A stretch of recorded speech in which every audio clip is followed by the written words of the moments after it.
अगर आप अभी डीजे श्रवण ऑफिशियल चैनल को सब्सक्राइब करते हैं तो और साथ में बेल आइकन को जरूर दबा दें। शंकर भगवान की जब घर में हरा गेल हमारा लभर जब घर में हरा गेल सबके जान बाबा घर देखाया गेल सबके जान बाबा घर सुनाया गेल हमारा लभर जब घर में हरा गेल हमारा लभर जब घर में हरा गेल सबके जान बाबा घर देखाया गेल सबके जान बाबा घर सुनाया गेल हमारा लभर जब घर में हरा गेल हमारा लभर जब घर में हरा गेल। शंकर भगवान की हमारा लभर जब घर में हरा गेल डीजे सुमित सतीश रईमा अभी आप सुन रहे हैं प्लैनेट म्यूजिक की शानदार प्रस्तुति। जब घर में हरा गेल हमारा लभर जब घर में हरा गेल लाल रहिए ओकरा बाबा घर से सुना साथ हो घर से सुना साथ हो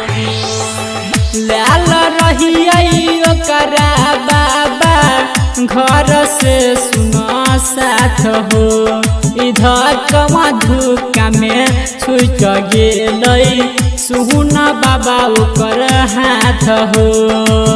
हमारा से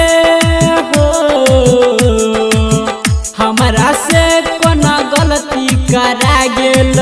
हमारा लभर देव घर में हरा गेल हमारा लभर देव घर में हरा गेल।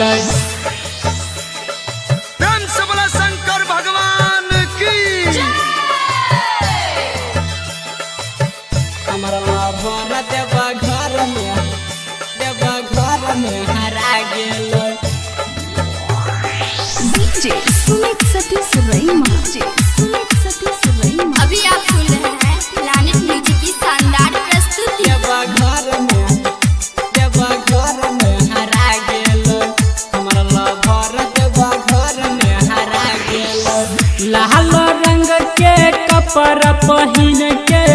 भैल चल तैयारी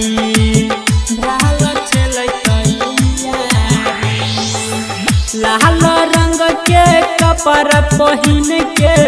भैल चल तैयारी आ नाम छलही ओकर बाबा सुन सोन कुमारी कहर मंजी हो कहर मंजी सुना सबके जल हरा गेल हमारा लभर देव घर में हरा गेल हमारा लभर देव घर में हरा गेल।